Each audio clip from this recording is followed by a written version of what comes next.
नमस्कार, मैं हूं आपके साथ पूर्वी राय और आप देख रहे हैं महाकाल एक्सप्रेस।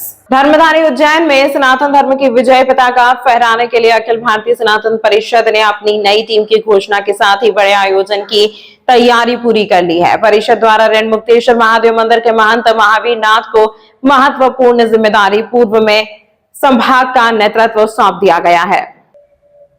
परिषद द्वारा ऋण मुक्तेश्वर महादेव मंदिर के महंत महावीर नाथ को महत्वपूर्ण जिम्मेदारी पूर्व में संभाग का नेतृत्व सौंप दिया गया है। उनके द्वारा काशीराम पाटीदार को जिला अध्यक्ष की कमान सौंपी गई है। इस बड़ी घोषणा के साथ ही पूरे संभाग के धर्म प्रेमियों में भारी उत्साह देखा जा रहा है। संभागीय अध्यक्ष महावीर नाथ ने बताया कि सनातन धर्म की एकता और शक्ति प्रदर्शन के लिए कल 26 फरवरी गुरुवार को एक विशाल और भव्य सनातन यात्रा निकाली जाएगी। यह यात्रा दोपहर 10:30 बजे ऋण मुक्तेश्वर महादेव मंदिर से प्रारंभ होकर टावर चौक और फ्रीगंज जैसे प्रमुख मार्गों से घाट बाट के साथ गुजरते हुए राजाराम रिजॉर्ट पर संपन्न होगी।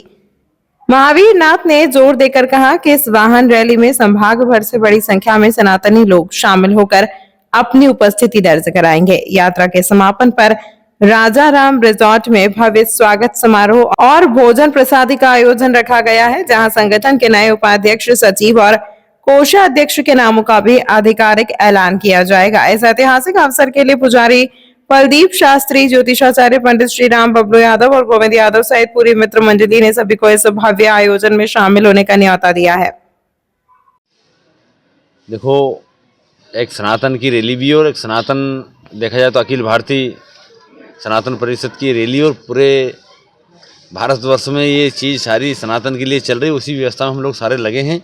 तो 9 बजे कर प्रारंभ होगी यहाँ पर ऋण मुक्तेश्वर महादेव से 9:30 बजे विशेष करके। तो ये चलेगी यहाँ से रैली, कम से कम 100-150 गाड़ी रहेगी और बाकी भगत जगत बटुके रहेंगे, 400-500 बटुक भी रहेंगे, साधु रहेंगे 100, और बाकी आसपास के क्षेत्र के सारे हमारे जो भगत है, सेवक है, सनातन से सब जुड़े हुए हैं। तो सभी तादाद में ये लोग आएंगे यहाँ पर और ये रैली निकालेंगे।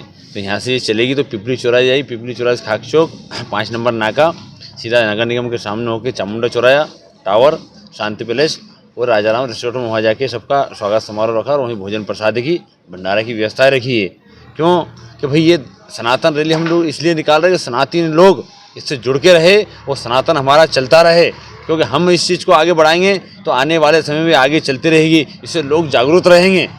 इस कार्य में हम लोग सारे लगे, हमारी पूरी टीम लगी है, आसपास के पूरे क्षेत्र के गांव के लोग भी लगे हैं। सभी समाज से, ब्राह्मण हो गया, हमारा आंजना पटेल हो गया, ठाकुर समाज से भी है, वाल्मीकि समाज से भी है देखा जाए तो, और मालवी समाज से भी, हर समाज से इसमें लोग, हर वर्ग से, हर मजहब से। हमने जात समाज को नहीं, हमने जात समाज को जोड़ा है और सभी को जोड़कर ये हम कार्य कर रहे हैं, सबकी समरसता बना के। क्योंकि हम लोग को ये तो सनातन की रैली है, इस सनातन की रैली में कभी जात पात नहीं करना चाहिए, एक समरसता बना के सबको जोड़ के चलना चाहिए। और इसी कार्य में हम लोग आगे चल रहे हैं और बड़ी ताकत से ये कार्य को हम आगे बढ़ाएंगे। क्योंकि आगे रैली निकाली है। कहाँ से लोग शामिल हो रहे हैं, कौन कौन वरिष्ठ लोग शामिल हो रहे हैं? देखो, इसमें सभी वरिष्ठ है, सभी वरिष्ठ है। वरिष्ठ हम यूँ नहीं कह सकते क्योंकि हमारे क्षेत्र के जितने लोग हैं सब वरिष्ठ हैं। और उसमें काशीराम जो पाटीदार जी है, उनको इस सनातन परिषद का जिला अध्यक्ष बनाया है, तो उनका भी कल स्वागत समारोह रखा है। और आसपास से जो तहसील के सब अध्यक्ष बनाए उनका भी रखा है, कोषाध्यक्ष का, उपाध्यक्ष का, सभी का, महासचिव का, सभी का हमने एक नियुक्ति पत्र सबको कल दिया जाएगा, सब मनोनीत किया जाएगा। उसी के उपलक्ष्य में एक रैली, बहुत भव्य रैली निकाली है ये आने वाले समय में, क्योंकि इसको बड़ा भव्य रूप देंगे हम। और आगे बाबा महाकाल और ऋण मुक्तेश्वर महादेव की माया है, बस आनंद चलता रहे। विश्व प्रसिद्ध महाकाल मंदिर में संध्या और शयन आरती पर थोपे गए 250 रुपए के शुल्क को लेकर अब सड़क पर संग्राम शुरू हो गया है। जिला युवा कांग्रेस कमेटी उज्जैन ने इस वसूली के खिलाफ मोर्चा खोलते हुए आज लोहे के पुल स्थित उपकेश्वर महादेव मंदिर से एक विशाल आक्रोश रैली निकाली। नारेबाजी और प्रदर्शन करते हुए कांग्रेसी कार्यकर्ता महाकाल लोक के नीलकंठ द्वार पहुंचे, जहां उन्होंने मंदिर प्रबंधन की नीतियों के खिलाफ जमकर गर्जना की। शहर युवा कांग्रेस जिला अध्यक्ष अर्पित यादव के नेतृत्व में कार्यकर्ताओं ने मंदिर समिति अध्यक्ष रोशन कुमार सिंह के नाम सहायक प्रशासक मूलचंद चुनवाल को ज्ञापन सौंपा। अर्पित यादव ने कड़े शब्दों में बताया कि बाबा महाकाल के दरबार में आरती के नाम पर भक्तों की जेब काटना अन्याय है और युवा कांग्रेस की मांग है कि इस शुल्क को तत्काल रद्द कर आरती दर्शन को फिर से निःशुल्क किया जाए। अर्पित यादव ने आगे कहा कि मंदिर में दर्शनार्थी लगातार अव्यवस्थाओं और दुर्व्यवहार का सामना कर रहे हैं, इसीलिए सुरक्षा कर्मियों को ट्रेनिंग दी जाए और सप्ताह में 3 दिन सामान्य श्रद्धालुओं को गर्भगृह में प्रवेश की अनुमति मिले। उन्होंने प्रशासन को 2 टूक चेतावनी दी कि यदि 1 माह के भीतर आरती शुल्क बंद नहीं हुआ और पुरानी व्यवस्थाएं बहाल नहीं की गई तो जिला युवा कांग्रेस उग्र आंदोलन छेड़ते हुए भूख हड़ताल पर बैठने को मजबूर होगी, जिसकी पूरी जवाबदारी मंदिर प्रशासन की होगी। जिस प्रकार से महाकाल मंदिर में लगातार अव्यवस्थाएं चल रही है और जिस प्रकार से ये 250 रुपये का जो शुल्क जो चालू किया है, जो आम जनता पे बहुत ही भारी शुल्क होता है, क्योंकि कोई अगर गरीब व्यक्ति का परिवार अगर वो दर्शन करने यहाँ पर आएगा और 250 रुपये का अगर शुल्क देता है तो आपको निश्चित ही एक परिवार की एक आमदनी पूरी खत्म हो जाती है। आज हमने मुख्य महाकाल मंदिर प्रशासक महोदय से ये निवेदन करा है और अगर हमारी बात को नहीं माना गया तो आगे और उग्र आंदोलन करेंगे। क्या क्या मांगे हैं इसमें मुख्य मांग है कि 250 रुपये का शुल्क बंद किया जाए और आम व्यक्ति को गर्भगृह में सप्ताह में 3 दिन, जो कि पूर्व में भी व्यवस्था चलती हुई आ रही थी, माननीय कमलनाथ जी के समय और इसके पहले भी व्यवस्था चल रही थी, तो उसी प्रकार से उसी व्यवस्था को लागू करें। अगर वो व्यवस्था लागू नहीं होती है तो हम लोग साप्ताहिक अनशन पर बैठेंगे और इसमें हमारे प्रदेश अध्यक्ष और राष्ट्रीय अध्यक्ष दोनों यहाँ उपस्थित होंगे। जी, आज युवा कांग्रेस द्वारा उनकी कुछ मांगे उसके संबंध में एक ज्ञापन दिया गया है। उस ज्ञापन को हमने लिया है और उसको उसी के संबंध में वरिष्ठ को इसको अवगत करा दिया जाएगा। क्या क्या मांगे सर? इनकी कुछ मांगे हैं जिसके बारे में अवगत करा दिया जाएगा।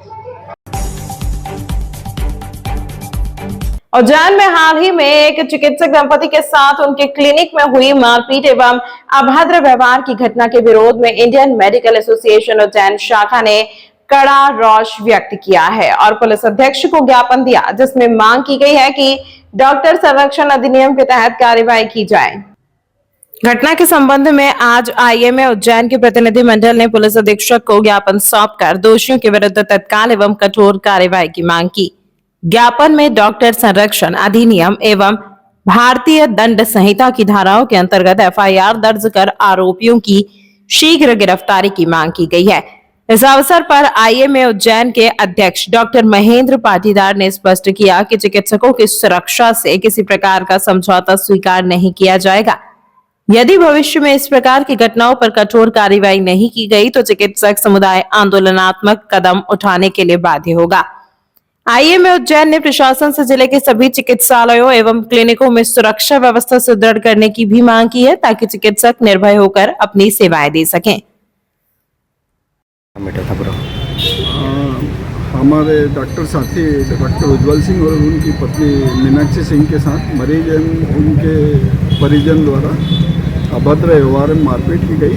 उस संबंध में हमने आज एसपी साहब को इंडियन मेडिकल एसोसिएशन की तरफ से ज्ञापन दिया है कि उनके अगेंस्ट डॉक्टर प्रोटेक्शन के तहत कार्रवाई की जाए एवं शीघ्र गिरफ्तारी की जाए उनकी। किस बात को लेकर मारपीट हुई थी, क्या मैटर था पूरा? मरीज और उनके परिजन इलाज से संतुष्ट नहीं थे और डॉक्टर साहब से अभद्र व्यवहार किया और मारपीट की थी। सर पूरा नाम क्या लिखता है? मेरा नाम डॉक्टर महेंद्र पाटिल। रंग पंचमी पर निकलने वाली बाबा महाकाल की ध्वज यात्रा की तैयारियां तेज। रंग पंचमी महापर्व पर निकलने वाली बाबा महाकाल की पारंपरिक ध्वज यात्रा को लेकर तैयारियां शुरू हो गई हैं। विश्व प्रसिद्ध महाकालेश्वर मंदिर से निकलने वाली इस ध्वज यात्रा को भव्य और आकर्षक बनाने के लिए आज महाकाल के पुजारी परिवार द्वारा एक महत्वपूर्ण बैठक आयोजित की गई। बैठक में पुजारी पुरोहितों ने ध्वज यात्रा को इस वर्ष और अधिक भव्य स्वरूप देने के लिए अपने अपने सुझाव रखे। यात्रा में आकर्षक झांकियां, पारंपरिक वाद्य यंत्र, बैंड दल और विशेष रूप से सुसज्जित बाबा महाकाल की सहरा गाड़ी शामिल करने पर चर्चा हुई।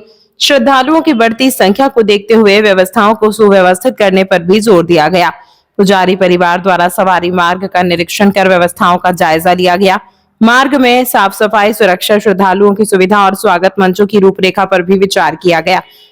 प्रशासन के साथ समन्वय बनाकर यात्रा को शांतिपूर्ण और गरिमामय तरीके से संपन्न कराने की रणनीति बनाई जा रही है।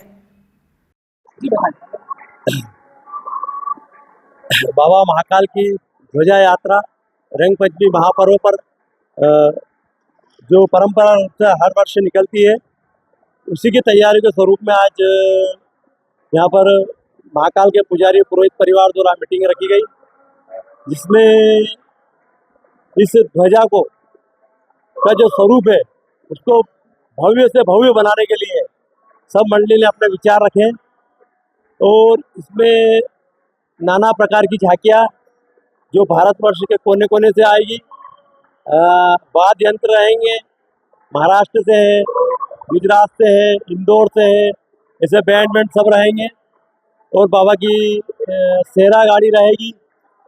जो उसी की तैयारी के सिलसिले में आज जो मीटिंग रखी गई थी उसमें पूरे शहर का सवारी मार्ग का प्रशासन के साथ दौरा किया गया और जो मार्ग में आने वाली बाधा है उनको दूर करने का प्रशासन को बताया है। उज्जैन, इंदौर और Jaora Ujjain greenfield access highway के विरोध में सैकड़ों किसान आज कोठी पैलेस पर अनिश्चितकालीन धरना देने पहुंचे, लेकिन मुख्यमंत्री डॉक्टर मोहन यादव द्वारा आश्वासन दिए जाने पर किसानों ने आंदोलन स्थगित कर दिया। शासन द्वारा करोड़ों रुपए की लागत से इंदौर से उज्जैन और जावरा से उज्जैन तक ग्रीनफील्ड एक्सेस कंट्रोल हाईवे बनवाया जा रहा है। दोनों हाईवे की जद में करीब 70 गांव के सैकड़ों किसानों की जमीन आ रही है। इसके विरोध में आज प्रभावित होने वाले किसानों द्वारा कोठी पैलेस पर अनिश्चितकालीन धरना दिया जाना था। इसको लेकर सैकड़ों किसान यहां पहुंच भी गए थे, लेकिन कलेक्टर रोशन सिंह ने मुख्यमंत्री डॉक्टर मोहन यादव से बातचीत करने के बाद किसानों से चर्चा करते हुए उनकी मांगों के संबंध में आश्वासन दिए जाने पर किसानों ने धरना आंदोलन स्थगित कर दिया। इसके बाद एक प्रतिनिधिमंडल आज मुख्यमंत्री से चर्चा करने भोपाल जाएगा। ये क्या कुछ निर्णय? देखिए, आज जो हमारा अनिश्चितकालीन धरना था इन दोनों ग्रीनफील्ड रोड को के मामलों को लेकर, तो कलेक्टर साहब का सुबह ही फ़ोन आ गया था कि हम बैठ के चर्चा करके जो भी आपकी मांगे हैं उनको हल करने का प्रयास करते हैं। कुछ मुआवजे को लेकर इशू था इंदौर उज्जैन रोड को लेकर, जिसमें उज्जैन के 7 गांव थे, तो शायद उन्होंने कल मुख्यमंत्री जी से बातचीत कर ली थी और उसके परिणाम स्वरूप ये है कि अभी उन्होंने कुछ हमें एग्जैक्ट फिगर देने वाले हैं कि वो मुआवजा कहाँ तक करने वाले हैं। तो जो हमारी मांग थी उसके आसपास वो कुछ संभावना बता रहे हैं। फिर दूसरा रहा मामला, हमारा जो प्रमुख मांग थी कि रोड की हाइट कम की जाए, तो उसके लिए भी उन्होंने शायद कल मुख्यमंत्री जी से बात कर ली है और हम लोगों को उन्होंने आज भोपाल बुलाया है कि हम यहीं से फाइनल कर देते हैं कि आप लोग क्या चाहते हैं। तो हम लोग अभी 1 बजे कुछ प्रतिनिधिमंडल वहाँ जाएंगे।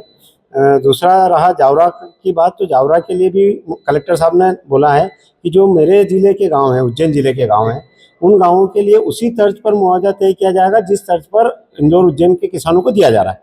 तो अभी काफ़ी सार्थक परिणाम रहे बैठक के और हमने सभी किसानों को होल्ड भी कर दिया है कि जो नहीं आए वो ना आए और जो आ चुके हैं उनकी जो भी अभी अगर हमें दे देते हैं कि ये मुआवजा तय हुआ, तो हम आज का धरना स्थगित करके और भोपाल से जो भी हमारे परिणाम आते हैं वो सभी किसानों को अवगत करा देंगे। मतलब आज जो धरना होने वाला था, हाँ, मतलब दोनों मांगों के लिए अगर सहमत दिख रहे हैं तो हमारी मतलब प्रशासन को भी धन्यवाद कि उन्होंने हमारी मांगे धरना शुरू होने के पहले ही मान ली। तो हम लोग ये अभी आज तो स्थगित ही कर रहे हैं। कुछ संगठन के जो है कार्यकर्ता आपके पास आए थे, क्या बातचीत हुई? जी, इंदौर उज्जैन जो रोड प्रस्तावित है उसमें उज्जैन जिले के करीबन 8 गांव जो हैं वो आ रहे हैं इसमें, और इन गांवों के जो किसान गण हैं उनसे आज बड़ी अच्छी चर्चा हुई है और उनकी भावनाओं का सम्मान जो है हमेशा से किया जाता रहा है और आज इस विषय पे निश्चित रूप से कोई न कोई निर्णय हो जाएगा। तमाम महत्वपूर्ण खबरों के लिए देखते रहिए महाकाल एक्सप्रेस।